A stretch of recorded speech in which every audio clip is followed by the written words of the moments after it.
Qur'onda mast qiluvchi ichimliklar.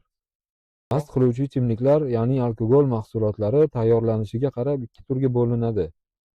Birinchisi fermentlangan ichimliklar bo'lib, ularni hozirda eng ko'p iste'mol qilinadiganlari bular uzum vinosi va pivodir.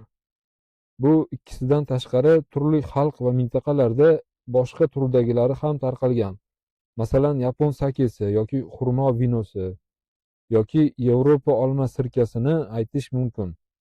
Fermentlangan alkogol mahsulotlari tayyorlanishi soddaroq va ularda alkogol miqdori kamroq bo'ladi. Vinoda 10-15%, pivoda esa 6-7% masalan. Qur'onda Alloh bunday ichimliklarni sakaro deb ataydi va xurmo daraxti va uzumlarning mevasidan mast qiluvchi ichimlik va pokiza rizq olasizlar.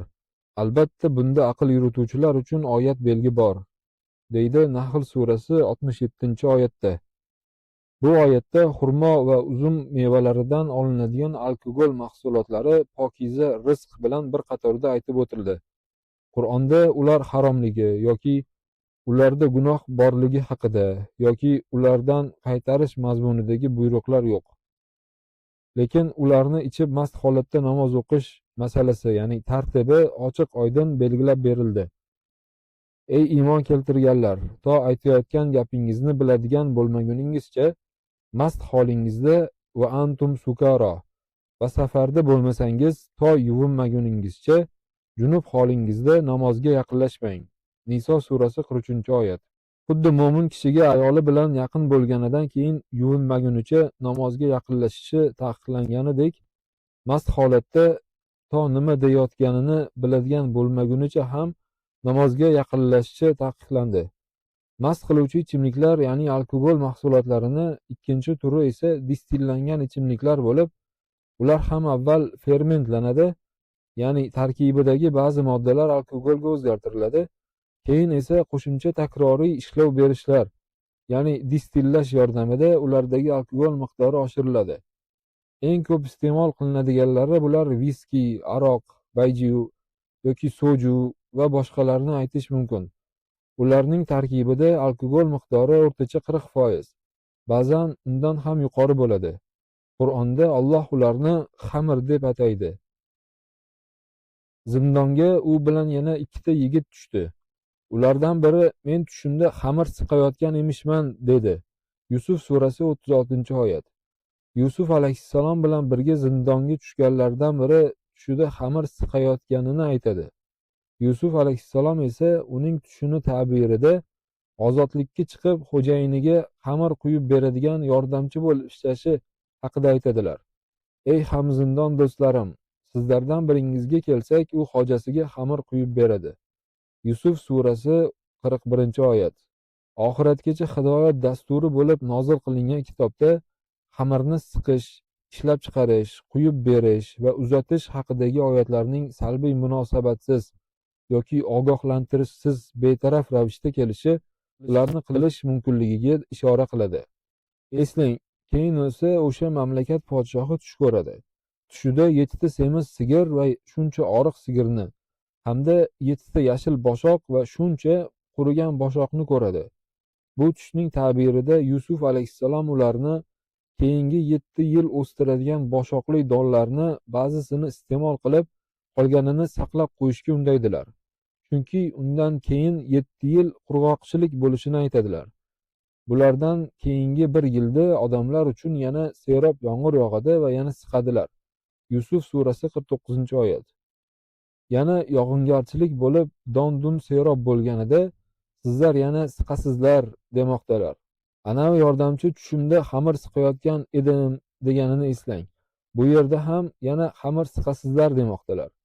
Demak, xamir don mahsulotlaridan olinar ekan. Viski, aroq va boshqa distillangan ichimliklar ham don-dunlardan tayyorlanadi. Yuqorida aytganimizdek, uzum yoki xurmo vinosi xamir emas ekan. Alloh xamir haqida so'ralganida shunday javob beradi. Ular sizdan xamir va qimor haqida so'raydilar. Ayting, bularda katta gunoh va odamlar uchun manfaatlar bor.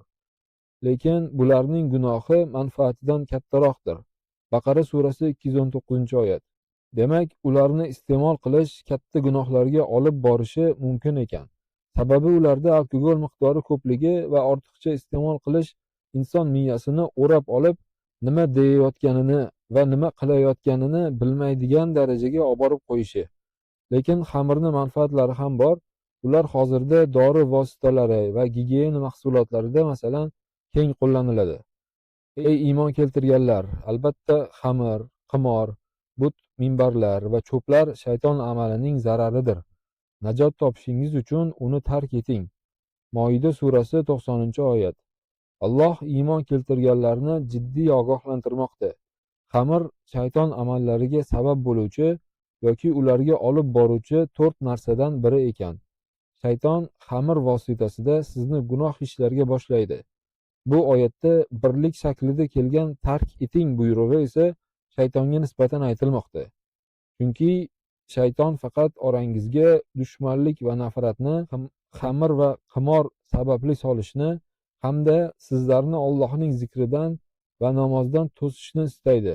Endi to'xtarsizlar, deyiladi keyingi oyatda. Chunki shayton xamir yordamida sizni yolg'on, tuhmat, g'iybat, zino, zulm yoki yetimlar molini yeyish, oilalar buzilishi va hatto odam o'ldirish kabi katta gunohlarga olib borishni va shu bilan sizlarning orangizda dushmanlik va nafratni ko'paytirishni xohlaydi. Shayton bu ochiq dushmaningiz. Mo'min kishi katta gunohlardan iloji boricha uzoqda bo'lishi kerakligini unutmasin. Chunki Alloh agar sizlar man etilgan gunohlarning kattalarini tark etsangiz, qilgan kichik gunohlaringizni o'chiramiz va sizlarni ulug' manzilga kiritamiz, deydi Niso surasi 31-oyatda. Xulosa o'rnida Qur'ondan mast qiluvchi ichimliklar haqida shularni topasiz. Ular ikki xil ekan. Ularni ichishdan mutlaq qaytarilgani haqida yoki ular harom ekanligi haqida esa oyatlarni topmaysiz. Ayting, menga vahiy qilingan narsada taomlanuvchilar uchun o'laksa yoki to'kilgan qon yoki to'ng'iz go'shti, chunki u zarardir, yoki fosiqlik bilan Allohdan o'zga uchun atab so'yilganlardan boshqa harom qilingan narsani topmayapman, deydi Alloh An'om surasi 145-oyatda.